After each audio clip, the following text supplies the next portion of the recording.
ऐसे बैठे जैसे कोई दवाई का सिरप लेके आया हो, लो 2 ढक्कन पी लो। हम तो पूरी बोतल लेके बैठे हैं। तो महाराज ने क्या आशीर्वाद दिया? हाँ, अब लगा कुछ खाते पीते घर के लोग भी बैठे हैं। कई लोगों के उपवास होंगे ना कल के, इसलिए बेचारे बोल नहीं पा रहे, वो कावली पी के नहीं आ पाए। महाराज जी सवेरे सवेरे जल्दी आ गए। तो जैसे ही उन्होंने क्या आशीर्वाद दिया? सोते रहो। अब वो महाराज से उसने, महाराज ऐसा कैसा आशीर्वाद दिया? महाराज ने कहा चुप, ये तुम्हारा डिपार्टमेंट नहीं है। आशीर्वाद लेना श्रावक का डिपार्टमेंट है, वो आशीर्वाद देना साधु का। अब उस दे दिया। अब चेला बोले तो बोले क्या? अब उसको लगे कि महाराज जी का दिमाग खराब तो नहीं है, पागल तो नहीं थई गया महाराज, बुद्धि भ्रष्ट तो नहीं हो गई है, गर्मी तो नहीं चढ़ गई है, कुछ भी हो सकता है तपस्वियों के लिए। उसने महाराज सीधे चल दे। आगे चौराहे पर 10-20 लोग खड़े हुए थे। उन्होंने कहा महाराज श्री नमोस्तु। बोला महाराज श्री। इतना जोर भी नहीं लगाना है, तसल्ली तसल्ली से आस्ते आस्ते बोलो, ऐसा बोलो आस्ते आस्ते। नमो सिद्धारम, नमो सिद्धारम, ऐसा हाथ करो पहले। बोलो आस्ते वास्ते, बोलो आस्ते आस्ते आस्ते, धर्म के वास्ते वास्ते, आस्ते आस्ते धर्म के वास्ते वास्ते, हमें चलना है रास्ते रास्ते। पहले वाले को क्या बोले थे? बोलो पहले वाले को क्या बोले थे? पहले वाले को आशीर्वाद दिया था सोते रहो। अब इसके विपरीत आशीर्वाद उनको दिया। हाँ, तुम ही तो नहीं थे। क्या आशीर्वाद दिया? उनको आशीर्वाद दिया जागते रहो। तो चेला फिर घबराया, उनको आशीर्वाद दिया, उनको आशीर्वाद दिया जागते सोते रहो, और इनको आशीर्वाद दिया महाराज जी जागते जागते रहेंगे तो पागल हो जाएंगे, इनको ऐसा कैसा? महाराज जी भूल तो नहीं गए आप? महाराज ने कहा चुप, ये तुम्हारा डिपार्टमेंट तो अधिकार अनाधिकार चेष्टा मत करना निवेश भाई, अनाधिकार चेष्टा मत करना, ये तुम्हारा डिपार्टमेंट नहीं है। महाराज ने कहा जागते रहो। अब वो महाराज ने अपने ऐसा कैसा आशीर्वाद दे दिया, जागते रहो है ना। अब आगे जैसी गए ना, तो आगे जाने के बाद जब महाराज बैठ गए, बोले महाराज आज तो हमको कुछ भी समझ में नहीं आया। बोलो आज तो हमको कुछ भी समझ में नहीं आया। और ये जमूड़े बैठे ना, ये जितने जमूड़े बैठे हैं गोल मटोल चॉकलेटी चेहरे, यही कहते महाराज जी का प्रवचन समझ में नहीं आता। बोलो सेठ पुत्र महाराज जी का प्रवचन। हाँ बोलो बोलो बोलो महाराज जी का प्रवचन। भैया सेठ पुत्र को मत देखो, हमको देखो। उसको देखोगे पर्याय बिगड़ जाएगी, हमको देखोगे पर्याय। क्या करना है? बिगाड़ना है कि सुधारना है? ये जितने जमूड़े बैठे हुए हैं गोल मटोल चॉकलेटी चेहरे, महाराज जी का प्रवचन हाँ नहीं अच्छा नहीं, ऐसा नहीं बोलते। हाँ समझ में नहीं आता। अच्छा तो ऐसा तो कोई बोल ही नहीं सकता कि महाराज जी का प्रवचन अच्छा नहीं लगता। ऐसा बोल के कौन नरक में जाए? किसको सौंप पड़ी नरक में जाने की? ऐसा कोई नहीं बोलता है। जैन कुल में जन्म लेने वाला ऐसा नहीं बोलता। वो क्या बोलता है? महाराज जी का प्रवचन समझ में नहीं आता है। हाथ उठाओ, नमो सिद्धाराम। महाराज जी का प्रवचन, महाराज जी का प्रवचन समझ में नहीं आता। मुझे बहुत खुशी होती है जब कोई व्यक्ति बोलता मुझे महाराज जी का प्रवचन समझ में नहीं आया। कम से कम इतना समझ में तो आया कि हमें समझ में, अरे इतना समझ भाई, अगर किसी को समझ में नहीं आया तो उसने क्या बोला? हमें महाराज जी का प्रवचन, हमें महाराज जी का प्रवचन। बोलो परतापुर की चंदन वाला हो, महाराज जी का प्रवचन हमें समझ में नहीं आया। मुझे बहुत खुशी है, इतना समझ में तो आया कि हमें समझ में। इसका मतलब तुम्हें ही पूरा प्रवचन समझ में आया है कि हमें समझ में। और कई ऐसे अधकचरे ज्ञानी रहते, अरे मजा आ गया महाराज जी के प्रवचन में। बोलो मजा आ गया, क्या महाराज तो गजब का बोलता है, महाराज तो है ना, मेरा तो दिल जीत लिया महाराज जी ने। बोलो महाराज जी ने तो मेरा दिल जीत लिया है। अगर हमने तुम्हारा दिल जीत लिया है, चलो मेरे साथ में। नहीं नहीं जाऊंगा नहीं, 4 बच्चे हैं मेरे। तो मेरे को टारगेट क्यों बनाया तूने? मेरे को टारगेट क्यों बनाया? महाराज जी ने जो जिसका दिल जीत लेता है वो उसका साथ कभी छोड़ता। तो ये बच्चे बोलते महाराज जी का प्रवचन समझ में नहीं आया, कम से कम इतना समझ में तो आया कि हमें समझ में नहीं आया। महाराज समझ में नहीं आया कि आपने उनको आशीर्वाद दिया सोते रहो और इनको आशीर्वाद दिया। बोलो ना दादी, चश्मा लगाने से कोई स्मार्ट नहीं होता। दुखी होगी दादी। सोते रहो जागते रहो। उसने बाद में पूछा महाराज श्री से, महाराज जी आपने ऐसा आशीर्वाद कैसे दिया? तो मालूम महाराज जी ने कहा कि जो पहली बार जिन्होंने 5-10 लोगों ने नमोस्तु किया, ये व्यक्ति 5 पाप करने वाले हैं, सप्त विष्णु में लीन रहने वाले, हिंसा करने वाले, झूठ बोलने वाले, चोरी करने वाले, कुशील सेवन करने वाले, और वो गुटका आता ना रजनीगंधा, अर्घम निर्पामती, देखो आई ना आवाज। ऐसे थोड़ी है हम हट्टे कट्टे आदमी को पकड़ते हैं, दमदार कंपनी है ना क्या? अर्घम निर्पामती। अब उसका क्या कहना कि जिसके दिन की शुरुआत है ना बीड़ी के दीप प्रज्वलन से होती है। बीड़ी से वो क्या करता है? दिन का दीप प्रज्वलन करता है। और पहला अर्घ रजनीगंधा का, पहला अर्घ किसका चढ़ता है? अब बताओ, ऐसे महानुभाव की कितनी स्तुति की जाए कि जिसने बीड़ी से अपने दिन का मंगल दीप प्रज्वलन किया है, और जिसने पहला अर्घ है ना पार्वती गुटका से, विमल गुटका से जिसने पहला अर्घ चढ़ाया है, आहो धन्य है, धन्य है, धन्य है। ऐसे महानुभाव को तो पहले मोक्ष मार्ग का टिकट मिलना चाहिए। हम बाद में चले जाएंगे, पहले आप चले जाओ। भैया ध्यान रख के चलना, वो सप्त विष्णु में लीन रहने वाले थे। किसमें? तो उनके लिए आशीर्वाद दिया।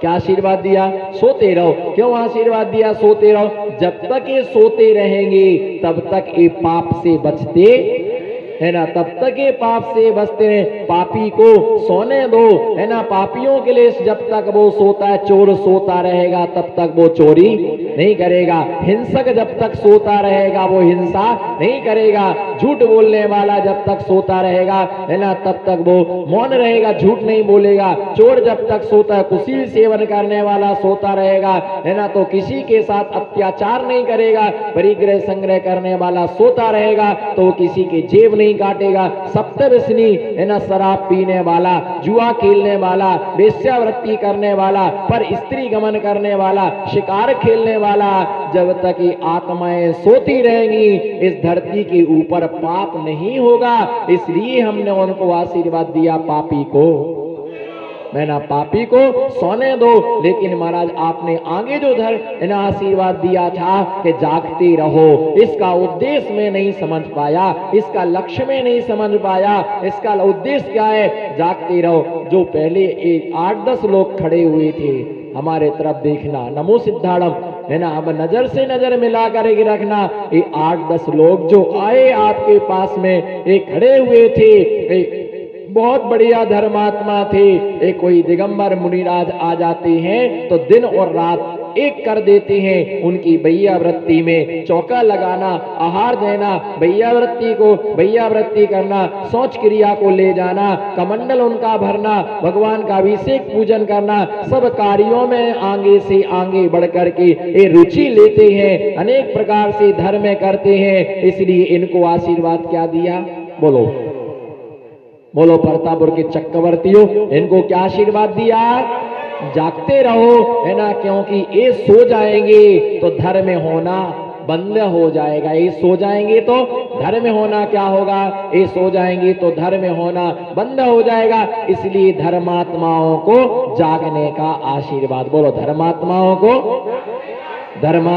को जागने का आशीर्वाद और पापियों को सोने का आशीर्वाद। अब बताओ आपको कौन सा आशीर्वाद चाहिए है? मेरे पास दोनों प्रकार के आशीर्वाद है। अंतर की चेतना से मांगना, साधु से जो मांगता है ना, साधु से जो मांगता है ना, वो साधु के पास मांगने वाला वो कभी खाली नहीं जाता है। साधु से मांगने वाला व्यक्ति कभी खाली नहीं जाता है। अब तुम्हारी तमन्ना क्या है? तुम्हें क्या चाहिए है ना? माना कि धर्म का पाप का अंधकार घना है। बोलो माना कि, हाथ उठाओ ना, हंस के कस के मुस्कुरा के, माना कि 1 सेकंड का मैं आपको तैयार होने को समय दे रहा हूँ। हाथ आराम से, यहाँ ठंड में थोड़े हाथ क्या हो जाते, रक्त जाम हो जाता है तो थोड़ा सा लोगों को टाइम लगता है, इसलिए 1 सेकंड का मैंने आपको समय दे दिया है। बोलो, पाप का अंधकार घना है। बोलो, पाप का अंधकार घना है, पर धर्म का दिया जलाना कहाँ मना है। पाप का अंधकार घना है, पर धर्म का दिया जलाना कहाँ मना है ना। आंखों से आंसू बहाने में वक्त कितना लगता है। बोलो, आंखों से आंसू बहाने में वक्त कितना, किसी का दिल दुखाने में वक्त कितना लगता है। बोलो, किसी का। मैं आपको 4 लाइनें दे रहा हूं, हार्ट ऑफ टचिंग लाइन, दिल दुखाने में वक्त कितना लगता है। मैं देख रहा हूं कितने लोग हाथ नहीं उठा रहे। मेरी नजर एक आप जैसे मंदिरों में लिखा रहता ना, आप कैमरे की नजर में हैं, और बैंक में लिखा रहता है कैमरा आपकी नजर पर है। हमारा भी 2 कैमरे आपकी नजर पर है ना। देखना है कितने लोग विकलांग हैं, भैया विचार करो, दिल को दुखाने में वक्त कितना लगता है। बोलो, दिल को दुखाने में वक्त कितना लगता है। आंखों से आंसू बहाने में वक्त कितना, दिल दुखाने में वक्त कितना लगता है, आंखों से आंसू बहाने में वक्त कितना लगता है। लोगों को हमारी याद आती ही नहीं, लोगों को। हाँ बिल्कुल, आप पर भी घटित होगा, हम पर भी घटित होगा। लोगों को हमारी याद, अपने अपने तरफ हाथ करो। कोई दुखी आत्मा होगी जो अपने कलेजे पर हाथ नहीं रखेगा, समझना बहुत दुखी आत्मा है। मैं भगवान से कामना करता वो आदमी सुखी हो जाए, है ना। लोगों को हमारी याद, इधर देखो ना, लोगों को हमारी याद आती ही नहीं, वरना घर से प्रवचन में आने में वक्त कितना लगता है। किसी का दिल दुखाने में। चलो एक बार फिर से गोल्डन चांस, कोई रह गया हो तो नमो सिद्धाड़म, है ना। फिर से एक बार आपके लिए गोल्डन चांस हो, है ना। किसी का दिल दुखाने में वक्त कितना लगता है। किसी का दिल दुखाने में, बिल्कुल हंस के कस के मुस्कुरा के, हंसने का वरदान हमको मिला है। बोलो, हंसने का वरदान। अरे तुम्हारी किस्मत में कहाँ रखा। करम के कल्लाओ, दिन भर तो मगज पर हाथ रख करके रोकते काई करे। बीवी हुड़े कौन और छोरा हामरे कौन। बीवी हुड़े कौन और छोरा, अब अटे जाऊं कि कटे जाऊं। बीवी है ना, उड़े कौन और बेटा हामरे कौन। अठे जाऊं कि कठे लटक जाऊं। अठे लटक जाऊं, बठे लटक जाऊं, कठे लटक जाऊं। कठे नहीं जाना, अठे आऊ ना। किसी का दिल दुखाने में वक्त कितना लगता है। बोलो, हंस के कस के मुस्कुरा के, हंसने का वरदान हमको मिला, तुम क्या हंसोगी, है ना। बोलो, किसी का दिल दुखाने में वक्त कितना लगता है, और आंखों से आंसू बहाने में वक्त कितना लगता है। लोगों को हमारी याद, अच्छा,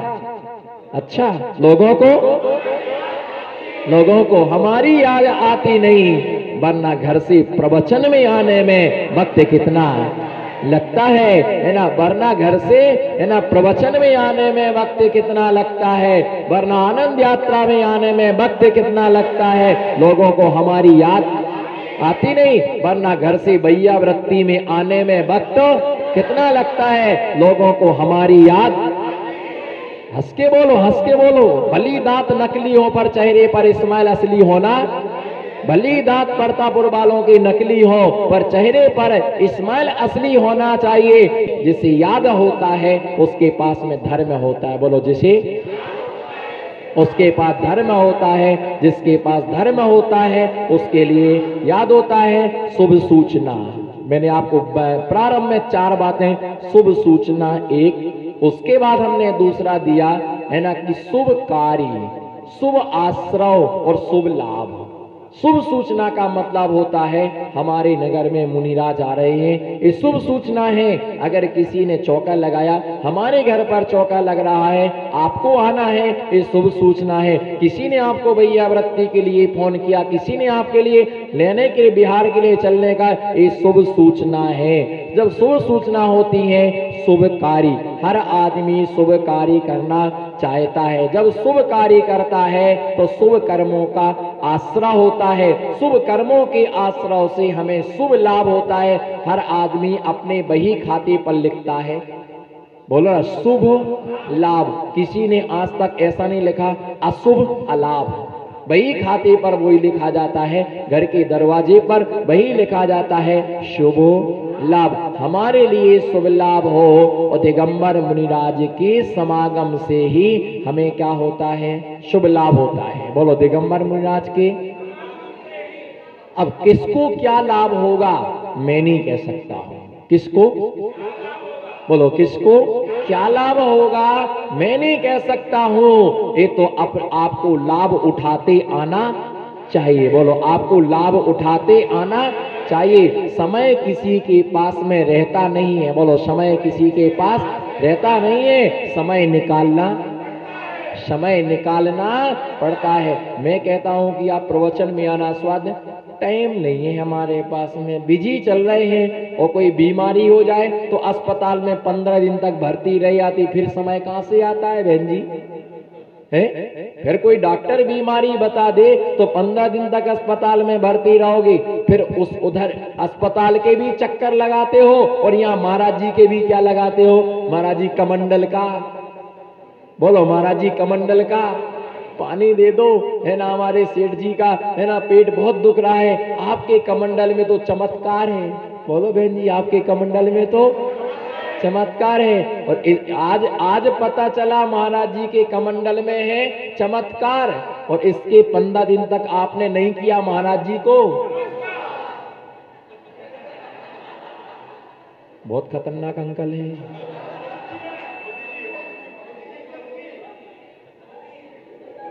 बड़ी कंपनी है, अगर ये महाराज जी बन जाए तो इनको केस लॉन्च में डिस्काउंट और राख की भी बचत हो जाएगी, राख भी नहीं लगेगी। और दूसरी बात इनको प्रवचन करेंगे तो माइक की भी जरूरत, समाज का बहुत खर्चा बचेगा। ऐसे ही लोगों को महाराज जी बनना चाहिए, ऐसे लोगों को महाराज जी बनना चाहिए। केस लॉन्च करें तो राख बच जाए, आवाज इतनी बुलंद होगी माइक की। भैया ध्यान रख करके, समय उधर भी चक्कर लगाता है और इधर भी चक्कर लगाता है ना, दो, लेकिन उधर भी लाभ नहीं मिलता है और इधर भी लाभ नहीं मिलता है। अपने जीवन में ऐसी परम पवित्र भावना रखना, जीवन में उस महापुण्य को संचय करने का पुरुषार्थ करना चाहिए। इसी भावना के साथ